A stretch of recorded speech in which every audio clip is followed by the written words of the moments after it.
Please be seated. Veuillez vous asseoir. Ruti Liberati. I now invite the representative of Viet Nam, Ms. Hanh, to make her statement. You have the floor, madam.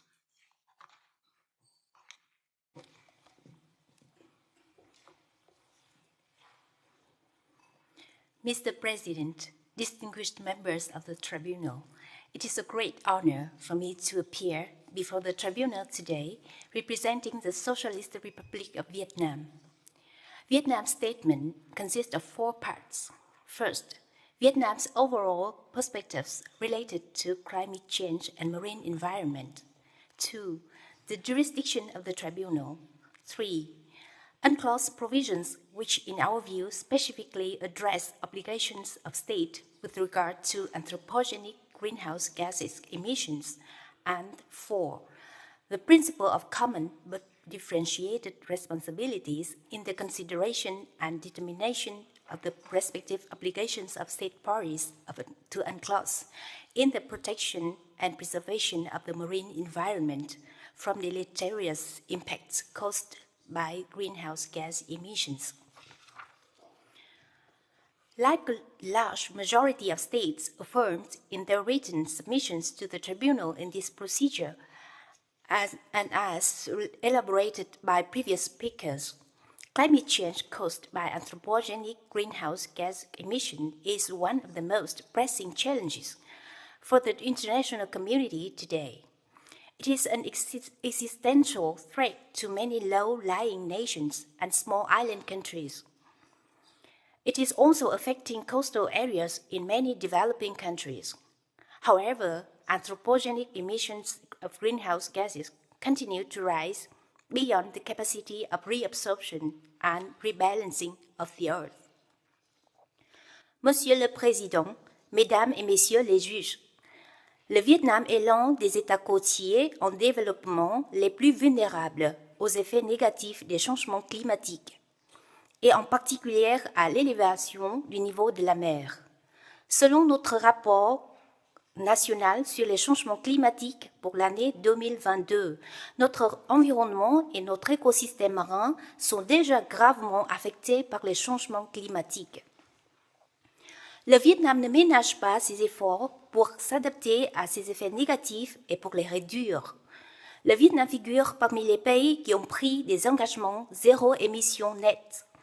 Les législations et les politiques adoptées par le Vietnam au cours de la dernière décennie soulignent la nécessité d'agir contre le changement climatique et mettent également en évidence les liens entre les échangements climatiques et la gouvernance des océans.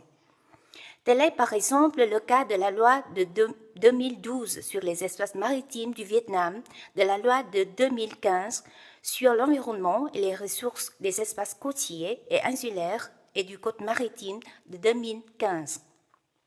L'année dernière, mon pays a adopté sa stratégie nationale sur les changements climatiques à l'horizon 2050. Il ne fait aucun doute que la Convention des Nations Unies sur le droit de la mer, en tant que le cadre juridique pour toutes les activités maritimes, est loin d'être indifférente aux problèmes de santé vitaux qui affectent aujourd'hui les mers et les océans.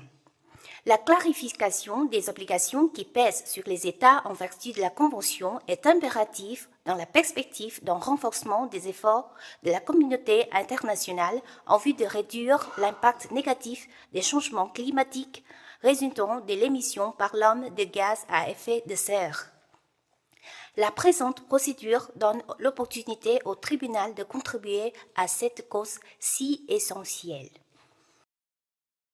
President, members of the Tribunal, Vietnam shares the view of most states which submit written statements that the Tribunal has jurisdiction in this case and there are no compelling reasons for the Tribunal to decline to exercise such jurisdiction. As observed by the Tribunal in its advisory opinion on the request for an advisory opinion submitted by the Sub-Regional Fisheries Commission, or Case 21, I quote, Article 21 of the Statute of this Tribunal and the other agreements conferring jurisdiction on the tribunal are interconnected and constitute the substantive legal basis for the advisory jurisdiction of the tribunal." End quote. Article 138 of the rules of the tribunal sets out 3 prerequisites for the tribunal to exercise such advisory opinion.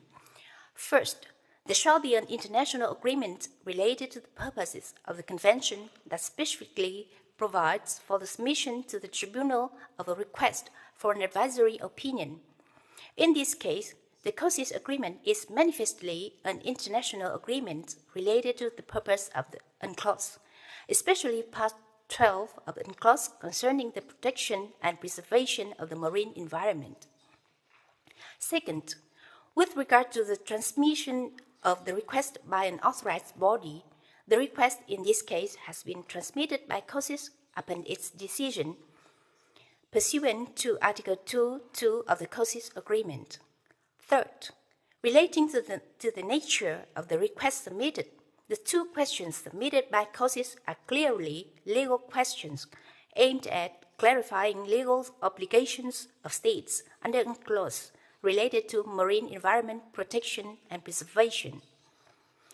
Under Article 138 rules of the tribunal may give an advisory opinion, meaning that the tribunal has a discretionary power to render an opinion. But in case 21, the tribunal observes that a request for an advisory opinion should not, in principle, be refused except for compelling reasons. Like a large majority of states which took part in these proceedings, Vietnam does not see any compelling reason for the tribunal to refuse the request for an advisory opinion.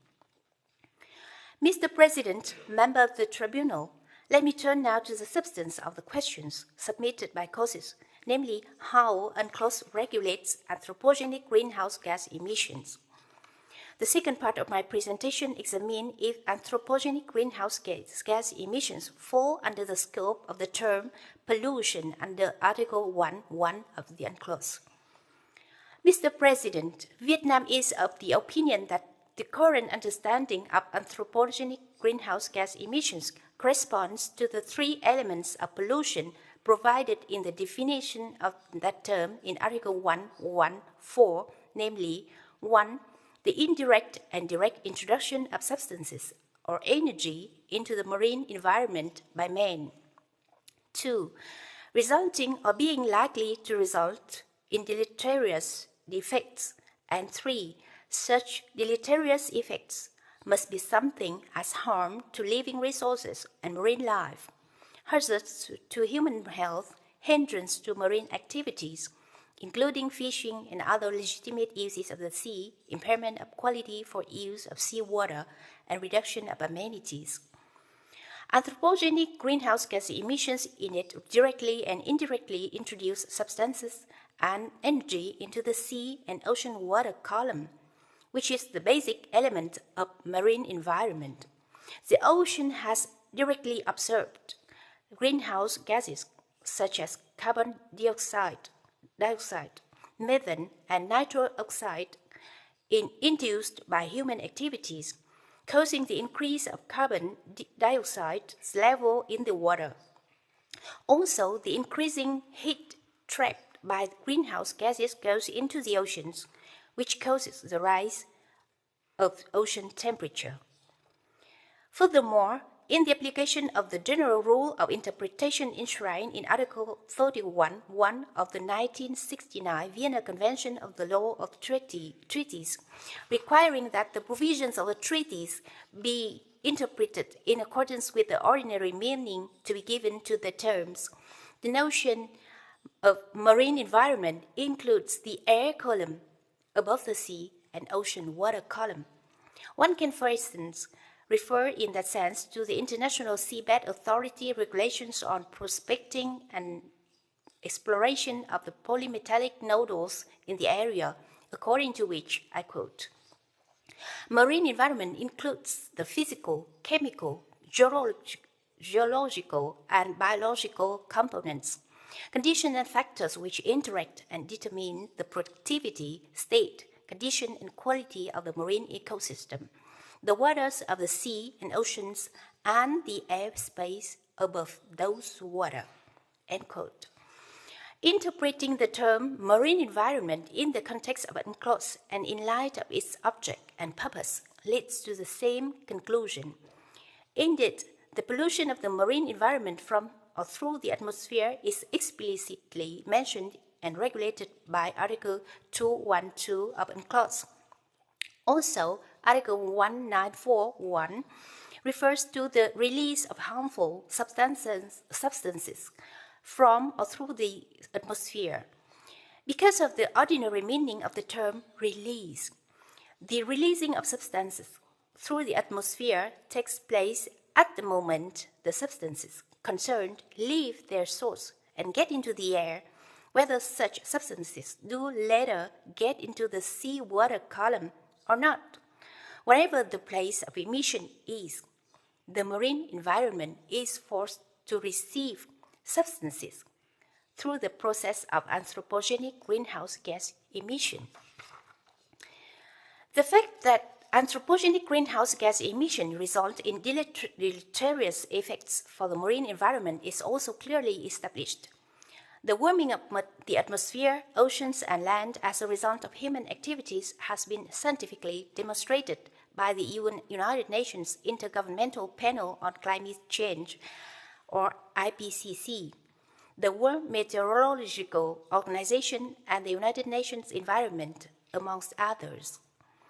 The last element in the definition of pollution under UNCLOS refers to the seriousness of deleterious effects of the introduction of substance or energy in the marine environment.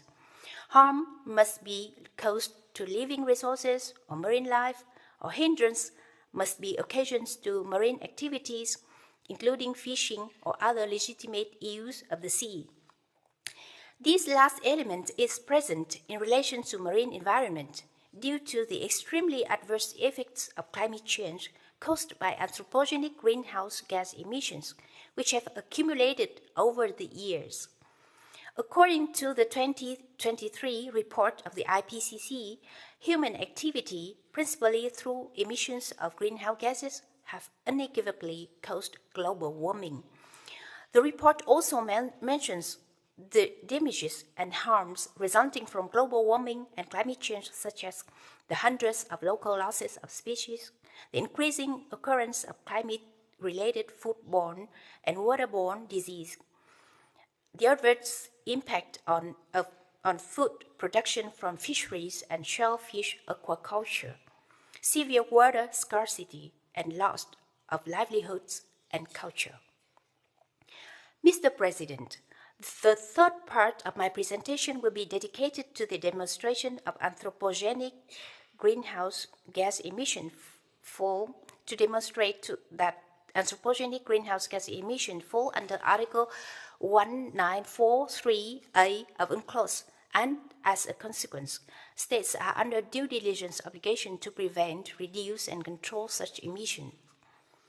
Vietnam agrees with a large majority of states that anthropogenic greenhouse gas emission come within the scope of Article 1943A, namely the release of toxic, harmful, or noxious substances, especially those which are persistent, from land-based sources, from or through the atmosphere, or by dumping. Various scientific and legal sources have demonstrated beyond doubt the harmful and noxious character of the now out-of-balance greenhouse gases present in the atmosphere. Anthropogenic greenhouse gases in the atmosphere are now harmful because of the combined effect of their persistence in nature, their accumulation and concentration as a result of centuries of industrialization, and the present pace of emissions, which increasingly exceeds the reabsorption capacities of the Earth. As a consequence, Vietnam submits that UNCLOS, especially Part 12, imposes obligations on states to take all measures in accordance with the Convention that are necessary to prevent, reduce, and control anthropogenic greenhouse gas emissions. Vietnam emphasized the obligations of states to use the best practical means at their disposal in accordance with their capabilities to ensure that activities under their jurisdiction or control are conducted so as to not to cause damage by anthropogenic greenhouse gas emissions to other states and their environment, to minimize anthropogenic greenhouse gas emission to the fullest extent. It is well established by various UNCLOS dispute settlement bodies that Article 194 of UNCLOS sets forth obligations not only in relation to activities directly undertaken by states and their organs, but also in relation to activities that take place within their jurisdiction and control. They have to ensure that all of these do not harm the marine environment. This due diligence obligation is an obligation of conduct, which requires states not only to adopt appropriate rules and measures, but also to demonstrate a certain level of vigilance in their enforcement and the exercise of administrative control to deal with all sources of pollution of the marine environment. Vietnam joins many states in expressing a strong belief that due diligence obligations have a wide scope of application in this area. In this regard, Vietnam expects the Tribunal to examine a specific aspect of due diligence obligations relating to the transfer of those technologies which contribute to minimize anthropogenic greenhouse gas emissions. Many countries which contribute the least to climate change but suffer the most from it, including Vietnam, have made strong commitments to reduce anthropogenic greenhouse gas emissions. Green technologies are crucial to the realization of these commitments. And yet, under the argument that technologies are mainly developed and owned by private sector, very few measures, if any, were adopted by developed states to encourage and facilitate the transfer of such technologies to other states, particularly states with limited resources. As a result, technologies for the reduction of anthropogenic greenhouse gas emissions will be sold at market prices in accordance with mutually agreed terms between the buyers and the sellers, even if the development of such technologies was sponsored and financed by the governments. Consequently, in many instances, access to technologies reducing anthropogenic greenhouse gas emissions is out of reach of countries which contribute the least to climate change but suffer the most from it. In Vietnam's opinion, due diligence obligations under Part 12, particularly Article 194 of UNCLOS, require governments, especially governments of developed countries, to adopt measures to encourage corporations under their jurisdiction to transfer technologies reducing and minimizing anthropogenic greenhouse gas emissions to countries with limited resources, including small island states, least developed countries, and countries most vulnerable to climate change. The omission to take such measures vis-à-vis industries under one's control or jurisdiction to make appropriate technologies more accessible and affordable to relevant countries is, in Vietnam's view, equivalent to non-compliance with the due diligence obligation under UNCLOS. Accordingly, states are under due diligence obligations corresponding to their historical contribution to the harm caused by the accumulation and concentration of anthropogenic greenhouse gas emissions as a result of centuries of industrializations and the present pace of emissions, to ensure that activities under their jurisdiction or control are conducted so as to minimize, to the fullest extent, anthropogenic greenhouse gas emissions, and not to cause damage by anthropogenic greenhouse gas emissions to other states and their environment, or to marine areas beyond national jurisdiction. Mr. President, I now arrived at the last part of my presentation concerning the principle of common but differentiated responsibilities of the CBDR. It is Vietnam's position that this principle should imperatively be taken into account in the consideration and determination of respective obligations of states parties to UNCLOS in the protection and preservation of the marine environment from deleterious impacts caused by anthropogenic greenhouse gas emissions. According to generally accepted definitions, the principle of common but differentiated responsibilities entails that while pursuing a common goal, states take on different obligations depending on their socio-economic situation and their historical contribution to the environment problem at stake. In accordance with Article 31(3)(c) of the 1969 Vienna Convention on the Law of Treaties, in this process of interpretation of any treaty, there shall be taken into account, together with the context, any relevant rules of international law applicable in the relations between the parties. In Vietnam's view, the principle of CBDR is a relevant rule of international law applicable in the relations between parties to UNCLOS. The principle satisfies the requirement set out in Article 31(3)(c), namely, it is a rule of international law, and 2, it is relevant and applicable in the relations between the parties to UNCLOS. First, the principle of CBDR is a rule of international law. Indeed, the principle of common but differentiated responsibility is reflected in several treaties. It is enshrined in Article 3(2) of the United Nations Framework Convention on Climate Change, Article 10 of the Kyoto Protocol, the preamble of Article 2(2) of the Paris and the preamble and the Article 2(2) of the Paris Agreement, to name just a few.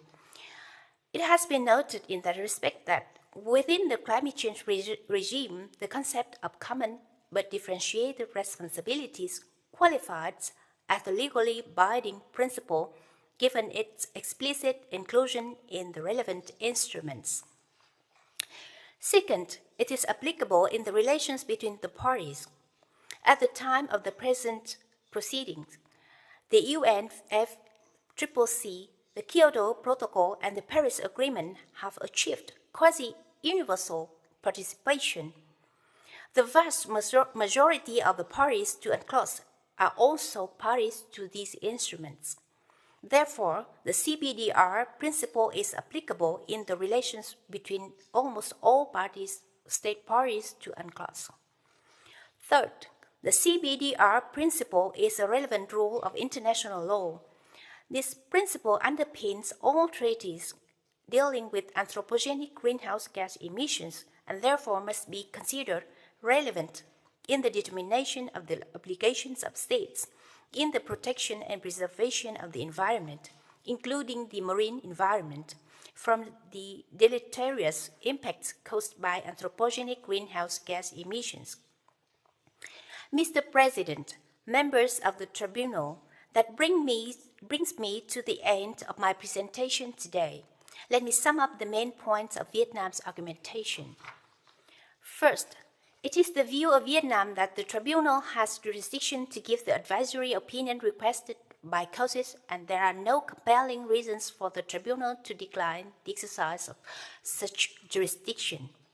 Second, anthropogenic greenhouse gas emissions meet the criteria to be a source of pollution to the marine environment due to their nature and deleterious effects on the marine environment. Vietnam, a low-lying coastal state, is fully conscious of this. Third, due diligence obligations to prevent, reduce, and control pollution of the marine environment under Part 12 of UNCLOS apply to anthropogenic greenhouse gas emissions. Fourth, obligations of states party to UNCLOS in the protection and preservation of the marine environment from deleterious impacts caused by anthropogenic greenhouse gas emissions must be determined in light of the principle of common but differentiated responsibilities. Mr. President, members of the Tribunal, with these conclusions, I complete the oral statement of Vietnam. I thank you for your kind attention. Thank you, Ms. Hanh. This brings us to the end of this morning's sitting. The hearing will be resumed at 3 p.m.